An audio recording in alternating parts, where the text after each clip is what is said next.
ஐயா சிவாய் ஐயா சொல்லுங்க. ஐயா சிவாய் நம்ம நல்லா இருக்கீங்களா? எல்லாம் அப்பாவுடைய அருள்ல அண்ணாமலை வந்து எல்லாம் மாற்றி மாற்றி எல்லாம் போட்டு யூடியூப்ல போட்டு வாங்குறாங்க. ரொம்ப சாஃப்டாகவே இருக்காரு. ஏன் பெரிய பதவி கிடைக்க போகுதா? கண்டிப்பா சொல்றேன், அண்ணாமலைக்கு மிகப்பெரிய ஜாக்பாட் இருக்குது. இப்போ ஏற்கனவே இப்போ இவர் சிபிஆர் வந்து துணை ஜனாதிபதி ஆனதுனால அங்க கவர்னர் பதவி காலியா இருக்குது. அந்த இடங்கள் ஒருவேளை அண்ணாமலைக்கு கூட கிடைக்க வாய்ப்பு இருக்குது. உறுதியா கொடுப்பாங்க. ஏன்னு கேளுங்க, இவங்க என்னதான் வலைதளங்களை கத்த அவருடைய அந்த பெயருக்கு வந்து எந்த களங்கமும் ஏற்படாது. ஏன்னா உண்மையான பாஜக தொண்டர்கள் அத்தனை பேருமே அண்ணாமலை பின்னாடி இருக்கிறாங்க. அண்ணாமலை களத்துல ஊன்னு சொன்னா அங்க கிளங்குறதுக்கு அவ்வளவு தொண்டர்கள் அண்ணாமலை பின்னாடி வரைக்கும் தயாரா இருக்கிறாங்க. அப்படிங்கும்போது நீங்க இங்க பாருங்க, அண்ணாமலை வந்து எந்த இடத்தையும் பாஜக விட்டு கொடுக்க முடியாது. இப்போ மோடிஜிக்கு தெரியும் அண்ணாமலை நல்லவர் அப்படிங்கிறது, மோடிஜிக்கு தெரியும், அமித்ஷாஜிக்கு தெரியும். அதனால நிச்சயமாக பாருங்க, மிகப்பெரிய பதவி ஒண்ணு அவருக்கு வந்து உள்துறை இணையமைச்சர் பதவி சொன்னாங்க, கண்டிப்பா வாய்ப்பு இருக்கு. அப்படி இல்லையா ஆளுநர் பதவியாவது கொடுத்து அவர் அலங்கரிப்பாங்க. இல்லையா இன்னும் தேசிய தலைவர் பதவி காலியாகுவது, ஒருவேளை அவர் தேசிய தலைவராக கூட ஆக்க கூட வாய்ப்பு இருக்கு. அதனால மிகப்பெரிய ஜாக்பாட் அண்ணாமலை அவர்களுக்கு இருக்குங்கிறது எந்த ஐயமும் இல்லை. இவங்க சும்மா இங்க பாருங்க, நல்ல ஒண்ணு புரிஞ்சுக்கோங்க ஐயா, நல்லவன் என்னைக்குமே கலியுகத்துல நல்லவன் ஜோதிக்கதான் போடுவான். சாமியா தான் சொன்னாரு, ஈனருக்கு காலம் அது ரொம்ப ரொம்ப உண்டாகும், வீணர் பெருப்பார் விடதனை கெடுப்பார், தாண்டருட வேதம் தன்னை தலையழிய விட்டிடுவார், பொய் வேதம் பூமி தன்னில் பெருத்து மிக உண்டாகும், மெய்வேதம் தன்னை விரும்பாது இகழ்ச்சி செய்வார். ஈனருக்கு காலம் அயோக்கிய பேருக்கு தான் காலம். நல்லவங்க தூசிக்க தான் படுவான். உண்மையான வேதங்களை கட்டுக்காதன்னு சொல்லுவாங்க. சொல்றானுங்களா இல்லையா? இன்னைக்கு நடக்குதா இல்லையா? இன்னைக்கு அண்ணாமலை கொண்ட உத்தமர்கள் நல்லவர்கள் இன்னைக்கு சோதிக்கப்படுறாங்க. ஆனா இது வந்து நிச்சயம் பாருங்க, இது அண்ணாமலைக்கு பேருக்கு களங்கமே ஏற்படாது. எல்லாரும் நினைச்சிட்டு இருக்காங்க அண்ணாமலை எல்லாம் அமைதியா இருக்காரு, இன்னும் டிவியில பேட்டி கொடுக்கலையேன்னு சொல்லி எல்லாமே எதிர்பார்த்துட்டு இருக்காங்க. விரைவில் ஒரு பெரிய பேட்டி கொடுப்பாரு பாருங்க. எவன் என்னென்ன பேசுறாங்கிறத அவர் வந்து வேடிக்கை பார்த்துட்டு இருக்காரு. எவன் என்னென்ன பேசுறான் எல்லாம் இன்னும் பேசுங்கடான்னு. அண்ணாமலை இருந்ததுக்கு பாருங்க, பகவத்கீதை படிச்சவர். அதாவது பகவான் கீதையில சொல்றான் பாருங்க, சுகதுக்கம் சுக துக்கம் தட்ப வெட்பம் மான அவமானம், இதுல எவன் நடுநிலையா இருக்கணும் அவன் தான் யோகிங்காரு. அண்ணாமலைக்கு எல்லாமே புகழும் ஒண்ணுதான், இகழ்ச்சியும் ஒண்ணுதான். அவர் எல்லாம் சமமா பாக்குறவரு. பகவத்கீதை படிச்சவர் எவ்வளவு இடத்துல பேசியிருக்காரு, கீதையை எத்தனை இடத்துல கோட் பண்றாரு. அப்போ நீங்க புரிஞ்சுக்கோங்க ஐயா, அவருக்கு வந்து மிகப்பெரிய ஜாக்பாட், மிகப்பெரிய பதவி இருக்குது. இங்க நல்லவனை தூசிக்க பெரிய தண்டனை இருக்கு. எங்க அப்பா பகவான் சொல்றான், என்னையே கனியா வண்ணம் ஏழையா இருந்த சான்றோர் தன்னையே பழித்தோரெல்லாம் சல்லமது துயரம் கண்டு அந்நீசன் நரகம் தண்ணில் அகப்பட தள்ளி தள்ளி கொன்று நான் சான்றோருக்கு கொடுப்பேன் மேல் பவிசு தானேங்கிறான். சான்றோர்களை சாதுக்களை நல்லவருக்கு மேல் பவிசு, அவனுக்கு இறப்புக்கு மோட்சம் முக்தி நிலையை விட்டு நிலையான வீட்டை கொடுக்குறேன், இந்த துன்பத்துக்குரிய இந்த மண்ணுலகில நான் அவனை பிரிவு செஞ்சு அனுப்புறது இல்லைங்கிறாரு. மேல் பவிசு கொடுக்காரு. அதுபோல இந்த பாரதிய ஜனதா கட்சி மேல் தலைமை வந்து இவருக்கு மேல் பவிசு தான் கொடுக்கும் வழி, அவரை கீழே இறக்க மாட்டாங்க. எல்லாம் நினைச்சிட்டு இருக்காங்க அண்ணாமலை கட்சி விட்டு தூக்கிடுவாங்க, சீக்கிரம் அண்ணாமலை தனி கட்சி ஆரம்பிச்சிருவாரு, அண்ணாமலை அசிங்கப்பட்டுட்டாரு, அண்ணாமலை கேவலப்பட்டாரு நினைச்சிருக்காங்க. ஆடாப்போ அவருக்கு பதவியும் ஒண்ணுதான், பதவி இல்லாம இருக்க ஒண்ணுதான். இந்த சமமா கருதுறவர், பகவத்கீதை படிச்சவர். அதனால அவருக்கு எவனுமே இங்க பாடம் எடுக்கணும்னு அவசியம் இல்லை, எல்லாம் தெரியும். புரியுதா உங்களுக்கு? அவருக்கு ரொம்ப ஞானம் இருக்குங்க. ஏங்க புரிஞ்சுக்கோங்க, அண்ணாமலை அளவுக்கு எந்த தலைவன் இன்னைக்கு தமிழ்நாட்டுல மைக்க பிடிச்சி பேப்பரை சீட்டை பார்க்காம பேச முடியுமா சொல்லுங்க? விஜய் கூட பாருங்க, யாரும் எழுதி கொடுக்கறதான் பேசிட்டு இருக்காரு. அதனால இங்க பாருங்க, அண்ணாமலைக்கு நிகர் அண்ணாமலை தான். இன்னும் ஒருத்தன் பிறந்துதான் வரணுங்க, அவருக்கு நிகரா பிறந்துதான் ஒருத்தன் வரணும். சரியா? கடவுளால் அனுப்பப்பட்ட ஒரு ஆத்மா, புண்ணிய ஆத்மான்னு நான் நினைக்கிறேன். ஏன்னா கீதையிலே பகவான் சொல்றான், பரித்ராணாய சாதுனா விநாசாய சதுஷ்கிருதம் தர்ம சம்ஸ்தாபனாய சம்பாவி விவேகங்கிறான்.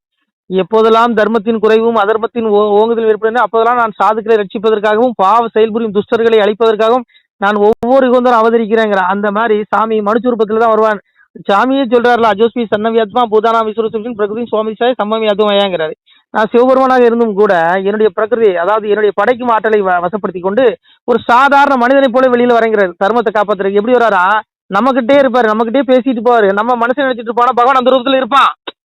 ஏன்னா அவன் படைக்கிற வசப்படுத்தி கொண்டு இறைவனா வர்றது இல்ல, சிவரூபத்துல வரமாட்டானா, சாதாரண மனுஷ ரூபத்துல வரனாதான். எங்க போய் நான் இறப்ப வடிவாய் இருந்து கழிதனையும் பரபிரமாமை என்று பக்தி சோதித்தேனா எங்கும் இருந்து எரிப்போம் கழிதனையும் சங்கில இருந்து தான் வளர்ப்பேன் பெறேன். பரபிரமா நான் எங்க இருக்கிறேன்? ஏங்க அவன் இல்லாத இடம் கிடையாதுங்க. புரியுதா உங்களுக்கு? எங்க அப்பா இல்லாத இடமே கிடையாதுங்க. பரமாத்மா எங்க இருக்கிறாங்க? அததான் சாமி சொன்னாரு, வருவோம் நாம் இறப்பன் பரப்பன. இறப்பனை கை கொண்டார் இணையத்தார் மாமுனியே, பரப்பனை கை கொண்டார் பரமியத்தார் மாமுனி. இறப்பன்னா பிச்சை எடுக்கிற குளத்துல வருவாராம் சாமி இந்த மனிதர்களை சோதிக்க. இந்த பெரிய பெரிய இந்த கார்பரேட் சாமியார் மேல உட்காந்துலாம் இருக்க மாட்டாரு. இந்த போகிகளுங்க, போகிகளை இன்னைக்கு யோகிகள்னு சொல்லிட்டு இருக்கான் நம்ம ஆளு. போகிகளுங்க. சாமியார் யாருங்க? அதான் சாமி சொல்ற, எப்படி வருவாரா எங்க அப்பா சிவபெருமா? எப்படி வருவானா? எப்படி வருவாங்க? வருவோம் நாம் இறப்பன் பரப்பன. இறப்பன இறந்து குடிக்கிறோம். இறந்து குடித்தல் என்றால் தமிழில் பிச்சை எடுத்து உண்பவன் குளத்துல வருவானா. பரப்பனை என்றால் பரதேசம், அதாவது வீடு வாசல் இருக்காது, அங்கங்க மரத்தையில படுத்து கிடப்பான் பிச்சை வாங்கி சாப்பிட்டு. அந்த குளத்துல தான் நான் மனிதர்களை சோதிக்க வருவேங்கிற. ஆனா நம்ம ஆள் என்ன பண்றான்?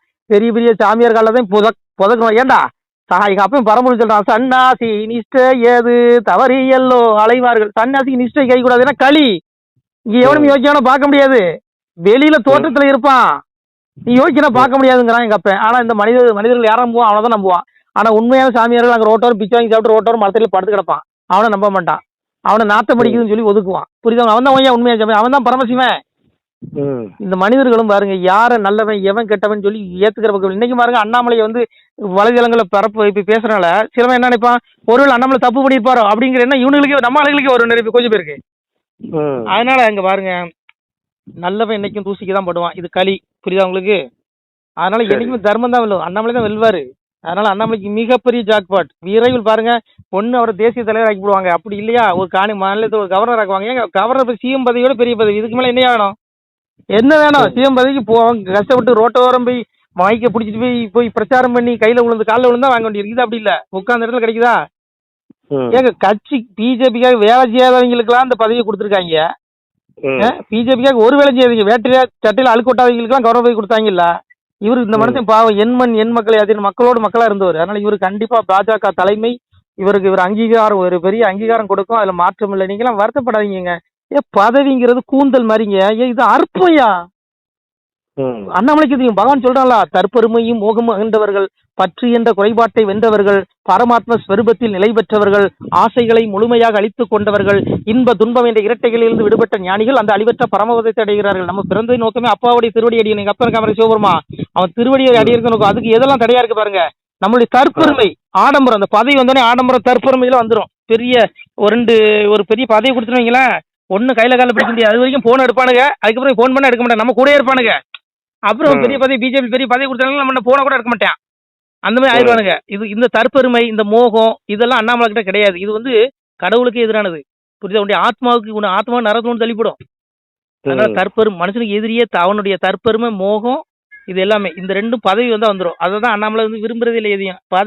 அண்ணாமலைகிட்ட எத்தனை தடவை கூப்பிட்டு கேட்டாங்க, மந்திரி பதவி வேணுமா கேணுன்னு சொன்னாரா? ஏயா, அவர் பதவி ஆசைப்பிடிச்சவரா இருந்தா அப்பதே மந்திரி பதவி வாங்கி அழகா ஜாலியா கார்ல போய் அது எஸ்கார்டோட சுத்திட்டு பந்தாவா கிழமை நல்ல சம்பளம், நல்ல தீனி, கொளுத்த தீனி கிடைக்கும். அவர் ஏன் எப்படி கஷ்டப்படும்? வர போங்கய்யா, வர சொல்லுன்னு சொல்லிட்டு போறட்டு. அண்ணாமலை தர்மம் வெல்லும், தர்மம் வெல்லும். நான் சொல்லல, சாமியே சொல்றாரு. தரடியது அழிந்தாலும் சத்தியம் அழியாதப்பா, சிவகாண்ட தீர்ப்பெழுதி தெரிவித்தேன் என் மகனை. சிவகாண்ட தீர்ப்பு எங்க அப்பன்னு சொல்றான், சிவபெருமான் சொல்றான். இது ரிஷிகள் வார்த்தை இல்ல, முனிவர்கள் வார்த்தை இல்ல, அப்பா சிவனுடைய வார்த்தை. அவன் சொல்றான், தரணி இந்த உலகமே அழிஞ்சாலும் மகனை சத்தியம் அழியாதுங்கிறான். சிவகாண்ட தீர்ப்பெழுதி தெரிவித்தேன் என் மகனை, அப்பா சொல்றான் சிவபெருமான். இது விடுங்க, அற்ப பதவிங்க. எவனோ வச்சு அழுதுட்டு போறாங்க. அப்பாவை தேடுங்க, விடுங்க, இந்த மண்ணலி போடுங்க. இதெல்லாம் என்கிட்ட பேசாங்க தயவு செய்து. நமச்சிவாய். சரிங்க, அட்வான்ஸ் வாழ்த்துக்களுங்க அண்ணாமலைக்கும் உங்களுக்கும். ஏன் அண்ணாமலை கண்டிப்பா சொல்றேங்க, விரைவில் 2 நாள் அறிக்கை வரும் பாருங்க. 2 நாள் அறிக்கை வரும் பாருங்க. கண்டிப்பா பாருங்க, அவர் வந்து கண்டிப்பா நிச்சயமா நடக்கும். பெரிய ஜாக்பாட் இருக்கு. கிடைக்கட்டும். சிவாய நம. திருச்சிட்டம்பலம், தில்லையம்பலம், பொன்னம்பலம். சிவாய நம. உறவுகளே, சிவ அன்பர்களே, தற்போது தாங்கள் இந்த வீடியோவில் பார்க்கக்கூடிய இடத்துல ஒரு சிவாலய திருப்பணி ஒன்று நடந்து கொண்டிருக்கிறது. இந்த இடத்துல பார்த்தீங்கன்னா, முன்பு ஒரு காலத்தில் வந்து ஒரு சிவாலயம் இருந்திருக்குது. அதாவது இந்த ஏரியா வந்து இப்போ வந்து ஒரு தென்னை மரங்கள், பனைமரங்கள் சூழ்ந்த காடாக இருக்கிறது. முன்பு ஒரு காலத்தில் இங்கே ஒரு ஊர் இருந்ததாக சொல்கிறாங்க. ஆனால் இப்போது சுற்று வட்டாரத்தில் 5 கிலோமீட்டர் சுற்றுலாவில் ஊரே கிடையாது, காடு. இப்போ இந்த இடத்துல ஒரு சிவாலயம் வந்து அமையிருக்கிறது. இந்த சிவாலயத்தில் வந்து இருந்த அந்த சாமியுடைய திருமணியை வந்து எடுத்து வச்சிட்டோம். திருப்பணி முடிஞ்சதுக்கப்புறம் பிரதிஷ்டை பண்ண இருக்கிற உறவுகளே, தற்போது இந்த வீடியோ பார்க்கக்கூடிய உறவுகள் தங்களால் முடிந்தால் ஒரு சின்ன உதவி செஞ்சு கொடுங்க. எங்கள் இடத்துல பொருளாதாரம் இல்லை, அதனால் பார்த்திங்கன்னா அந்த வேலையெல்லாம் அப்படியே நின்று போச்சு. பாருங்கள், இந்த அப்படியே பாதியிலே நிற்கிது இந்த சிவாலய திருப்பணி வந்து. பக்த கோடிகள், அன்பு உள்ளங்கள், தயவுசெய்து நீங்கள் உதவி செய்ய விருப்பமுள்ள உறவுகள் உதவுங்க. உங்களுக்கு கோடி புண்ணியம் கிடைக்கும். இந்த சாமியோடைய அருள் அனுகிரகம் உங்களுக்கு கண்டிப்பாக கிடைக்கும்.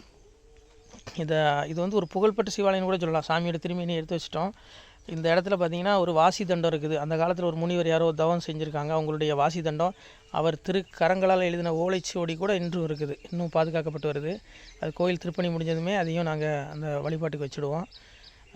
இந்த சிவாலய திருப்பணி வந்து சாமி திருநாமம் வந்து முக்தீஸ்வரர் அப்படிங்கிற திருநாமத்தில் வழங்குறாரு. நெல்லை மாவட்டம் நாங்குநேரி தாலுகாவில் இந்த சிவாலயம் அமைய இருக்கிறது உறவுகளே. இந்த வீடியோ பார்க்கக்கூடியவங்க ஒரு 2 பேருக்காவது கொஞ்சம் ஷேர் பண்ணுங்கள். இந்த வீடியோ பார்க்கக்கூடிய யாராவது ஒரு சின்ன உதவி செஞ்சால் இந்த ஆலய திருப்பணி வந்து கண்டிப்பாக நாங்கள் வெற்றிகரமாக முடிச்சுடுவோம். பாருங்கள், அந்த வேலை எல்லாமே அப்படியே நிற்கிது. கல்லெல்லாம் இறக்கி போட்டிருக்கோம். இன்னும் நிறைய கற்கள் தேவைப்படுது. சுவாமியோடைய அந்த திருக்கோபுரம் பார்த்திங்கன்னா லிங்க வடிவிலே அமைக்க இருக்கிறோம். உதவுங்கள் உறவுகளே. உங்களுக்கு அப்பா சிவபெருமானுடைய அருள் நிச்சயம் கிடைக்கும்.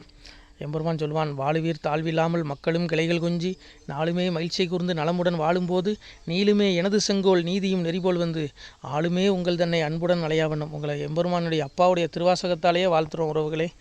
ஆணுடன் பெண்ணும் பெற்று அதிகமாய் செல்வமாகி தானுடன் நினைவுமுற்று தர்மமும் நெறியும் கற்று வேணும் நீள் காலமெல்லாம் வெள்ளியர் உடனே வாழ்ந்து போனுதல் கமலநாதன் பொற்பதம் பெற்று வாழ்வீர். அந்த ஈசனுடைய பொற்பதம் நிச்சயம் கிடைக்கும். உங்களுக்கு இகத்திலும் சுகம், பரத்திலும் சுகம்.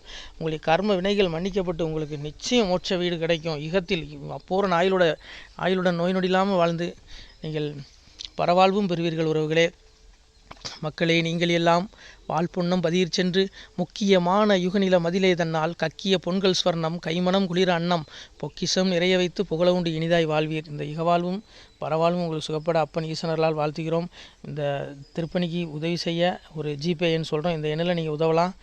நீங்கள் இந்த எண்ணிலேயே நீங்கள் தொடர்பு கொள்ளலாம். ஜிபே, ஃபோன்பே, வாட்ஸ்அப் எல்லாம் இந்த நம்பர் தான். 93 85 44 31 06 93 85 44 31 06. இந்த எண்ணில் நீங்கள் உதவலாம், தொடர்பும் கொள்ளலாம். வாட்ஸ்அப்பு இந்த எண்ணு தான், ஜிபே இந்த எண்ணு தான் உறவுகளே. முடிந்தளவுக்கு 2 பேருக்காக ஷேர் பண்ணுங்கள். இந்த வீடியோ பார்க்கக்கூடிய யாராவது ஒருத்தர் சின்ன உதவி, நீங்கள் வந்து பெரிய அளவில் செய்யணும் கூட, நீங்கள் ₹1 நீங்கள் தந்தாலும் மனசார வேண்டி ஏற்றுக்கிறோம் உறவுகளே. உதவுங்கள். முடிஞ்ச அளவுக்கு கொஞ்சம் ஷேர் பண்ணுங்கள். நன்றி. சிவாய நம. திருச்சிற்றம்பலம், தில்லையம்பலம், பொன்னம்பலம். உறவுகளே, நம்ம இந்த இடத்துல வாழ்ந்து மறைந்த ஒரு சித்த மகாபுருஷர் பயன்படுத்திய பல 100 ஆண்டுகளுக்கு முன்பு உள்ள வாசி தண்டம் ஒரு சித்த மகாபுருஷர் பயன்படுத்தியது. அவர் திருக்கரங்களால் எழுதிய அந்த ஓலைச்சுவடி கூட பாருங்கள், இன்னும் பாதுகாக்கப்பட்டு வருது. இந்த சிவாலயம், நம்முடைய அந்த சிவாலய திருப்பணி முடிந்ததுமே எம்பெருமான் அவர் எழுதிய அந்த சிவனை பற்றி புகழ்ந்து எழுதிய அந்த பாடல் வரிகள் இதில் இருக்குது. இந்த வாசி தண்டம் அவர் பிரதிஷ்டை செய்த அந்த லிங்க திருமேனியையும் இந்த இடத்துல நாம் இந்த ஆலயம் கட்டி நாம் பிரதிஷ்டை செய்திருக்கிறோம். அனைவரும் இந்த ஆலய பிரதிஷ்டைக்கு கண்டிப்பாக வரணும். முடிஞ்ச அளவுக்கு இந்த வீடியோ பார்க்குறவங்க உதவி பண்ணுங்கள் உறவுகளை. பொருளாதாரம் இல்லாமல் திருப்பணி நின்று போச்சு. முடிஞ்ச அளவுக்கு ஷேர் பண்ணுங்கள், உதவுங்க. நன்றி. நம சிவாய. திருச்சிற்றம்பலம், தில்லையம்பலம், பொன்னம்பலம். இந்த புண்ணிய பலம் தங்களுக்கு உடான கூடிய வரும் உறவுகளை. நம சிவாய.